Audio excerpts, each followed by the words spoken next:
On the other end of the video call, my little sister, dressed in a dazzling outfit, was grinning widely. Oh, sis, congrats on your wedding. What are you up to over there? Me? I'm just changing the dress.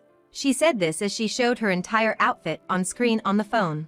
She was wearing the exact same colored dress I had chosen. I was curious what a wedding without any relatives would feel like. I'd love to see it. While acting innocently, my sister was subtly trying to one-up me. Sure. Upon seeing the screen, my sister exclaimed, "What? What on earth is happening over there at your venue?" My name is Nancy. I'm a 30-year-old office worker. I'm getting married to my boyfriend, Paul, who is a year older than me. We both share a hobby, watching professional baseball. We met at a baseball stadium, and he proposed to me on the way home from watching a game.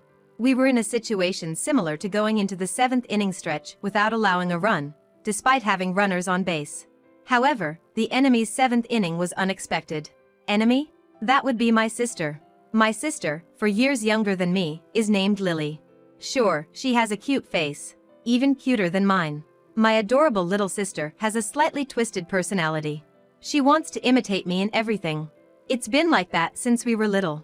Be it in school club activities, clothing, hairstyles, Lily copied everything about me.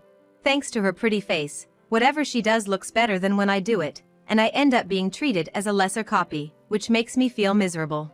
And what's more, she always behaves as if she made the choices before me.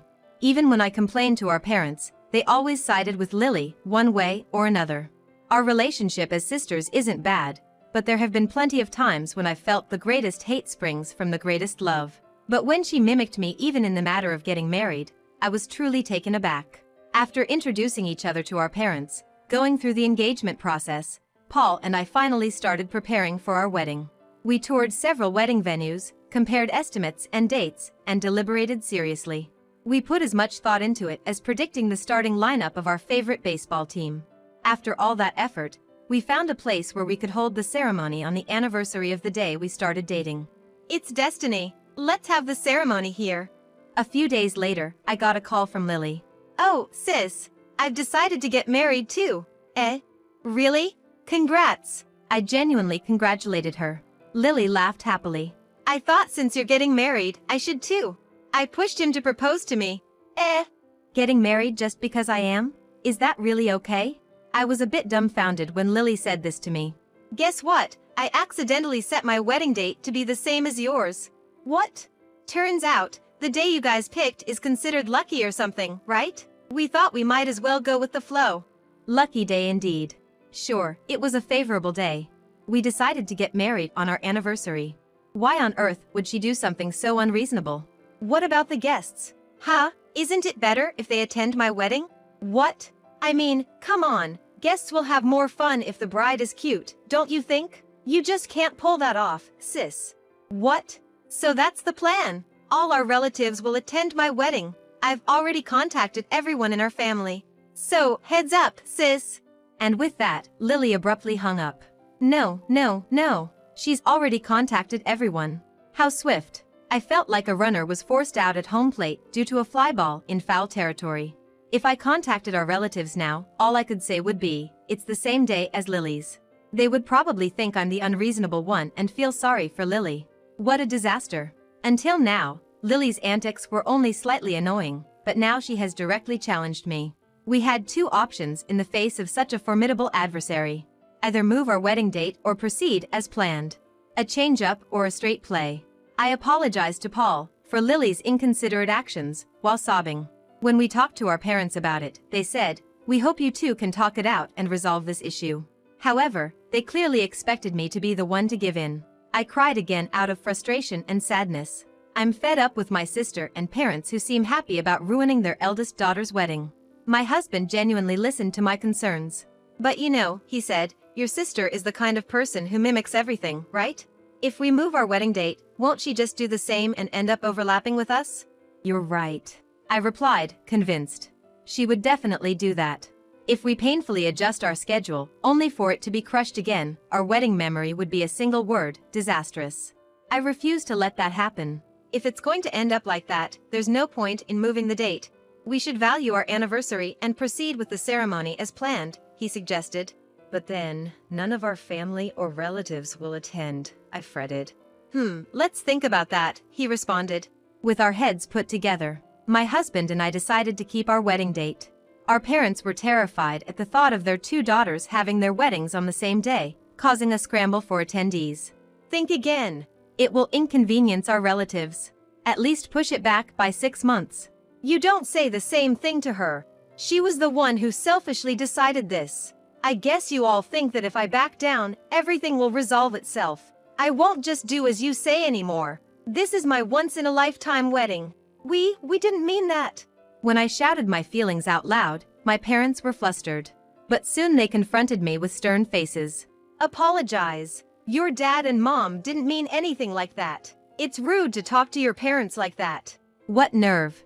If I were the judge, parents like these would be ejected. That's it. I no longer see you as my parents. Goodbye. I am no longer your daughter. And so, I had a fallout with my parents. I didn't feel sad. Instead, I felt surprisingly relieved. It was their choice. After falling out with our parents, my sister contacted me immediately. Sis, what did you say to mom and dad? Both of them look really scared. The atmosphere at home is so tense. I told them I'm not changing the date for the wedding. What? My sister gasped. Huh? But all our relatives are going to come to my wedding, right? Including dad and mom, are you okay with that? I'm fine. Do as you please. I've cut ties with my parents, so I don't care about the relatives either. Oh wow, really? Then let's both have fabulous weddings. I think my sister's audacity is amazing. She's the type to pretend she's hurt even if she wasn't hit by a dead ball. The only reason we've been getting along as sisters so far was because I've been putting up with her. I've been silently enduring, just to keep our family together. Perhaps that fueled my sister's audacity.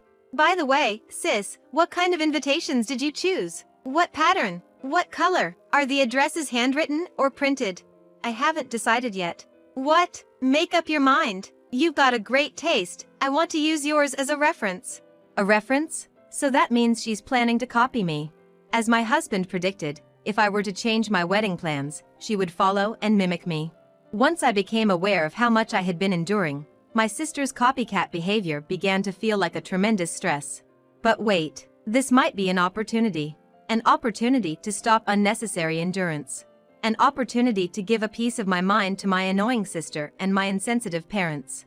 I have a few options in mind. Oh, wait, I'll send you some pictures. I decided to be unexpectedly kind to my sister. My sister, oblivious to my intentions, rejoiced with a purr of delight. Wow, I'm so happy. I knew I could count on you, sis, she exclaimed.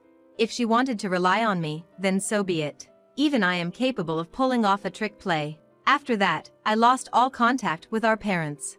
We cut ties, after all.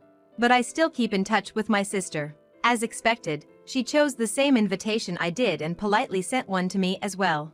Then, she started fishing for information. So, about your wedding. I have been properly responding to her. As the wedding approaches, our frequency of contact has increased. What color is the dress? What kind of fresh flowers? What is the ratio of men to women on the venue staff?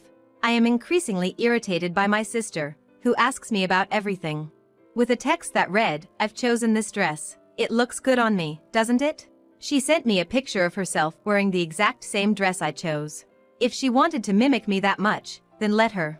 I made a phone call to my sister for the first time since the day she informed me of her wedding date. Hello? So, I've changed the menu for the wedding a bit. What? She was surprised. Why? What did you change it to? I upgraded the meat dish and asked for a better drink course. I also asked them to add one more appetizer. Oh, huh, is that so? What does it look like? Do you have a picture? I want to see. Sure, but what will you do after you see it? I'll use it as a reference. By reference, she meant to use it as a model. Using it as a model means doing the same thing. If you want to see a picture, I'll send it, but make sure you discuss it well with your husband. Changing the menu can significantly affect the wedding expenses. You said you couldn't afford any more expenses last time. I know that, but if you guys can do it, then of course we can do it too. That's what you think. It would be nice if you could. My sister urged me to send the pictures immediately and hung up. I let out a huge sigh. Watching me, my worried husband said, "Why don't you stop contacting your sister? It's stressful, isn't it?" Yes, it's stressful, but I can't stop now. I've decided to teach her a lesson. If I back down now, I'll end up going down the same path as before. I can't stand that. It's okay. I won't stop. This is a battle between sisters who share the same blood. What? I'm going to win this fight. This is the WBC for my sister and me. Not the World Baseball Classic, but the Women's Bridal Classic, you knucklehead. On the day of our weddings, my husband and I were both nervous. There was the stress of being in the spotlight on one of the most important days of our lives, and we were worried if everything would go as planned. However, once the ceremony began, all the nervousness vanished. Everyone we invited was watching us with warm eyes. I was so happy that I burst into tears. The reception following the ceremony started smoothly, and I was on cloud 9. Even during the reception, I kept my smartphone close by. It was to take photos with the attendees. Then, my phone rang, thinking it might be a bad timing, but when I checked the screen, the call was from my sister. I hesitated for a moment, but then moved to a corner of the venue to answer the call. On the other end of the video call, my sister, dressed in a gorgeous outfit, was grinning. Oh, sister, congratulations on your wedding. What are you doing there? I'm in the middle of changing my outfit. She said this and showed her entire outfit on the screen. It was the exact same dress I chose. I was wondering what it's like to have a wedding without relatives. I want to see. Show me. Okay. I switched the camera and showed her the venue. Seeing the situation, my sister raised a surprised voice. What? What's going on with your venue? It looks like a standing party. That's right. Instead of a regular reception, we decided to have a pay-as-you-go wedding reception party.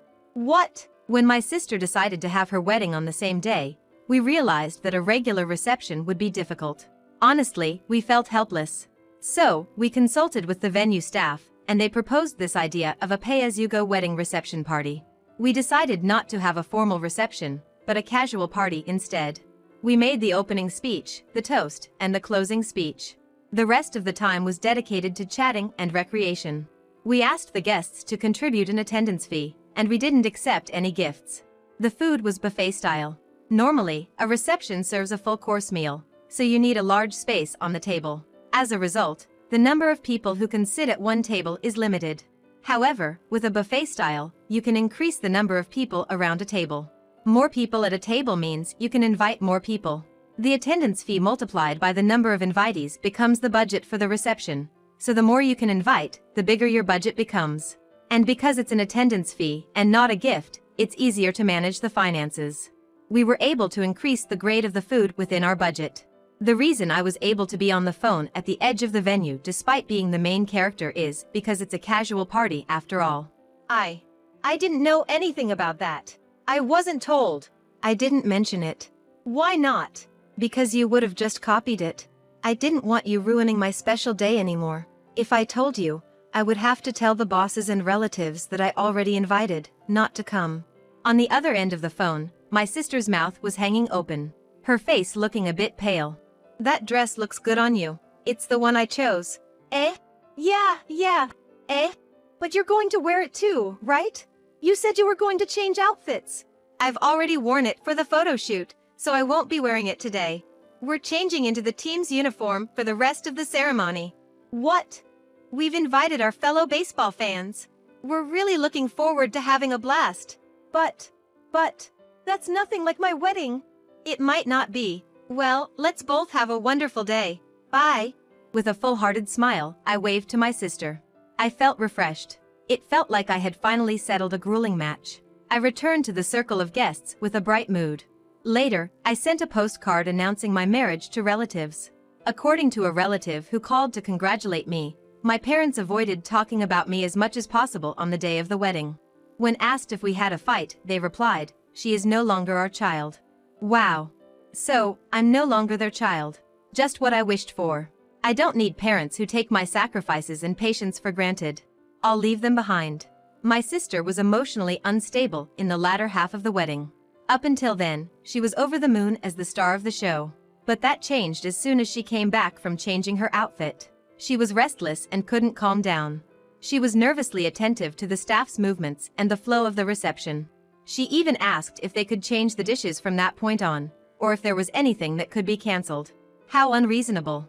The venue staff must have had a hard time. As long as she was copying me, she could escape responsibility by saying I did the same as my sister, if there was any flaw. But this time, on the big stage of the wedding reception, she couldn't use that excuse. Because my sisters and my weddings were completely different. The responsibility for ignoring the budget and demanding upgrades to the food and changes to the outfits all fell on my sister. She probably started looking for a realistic line in a panic, but it was a little too late.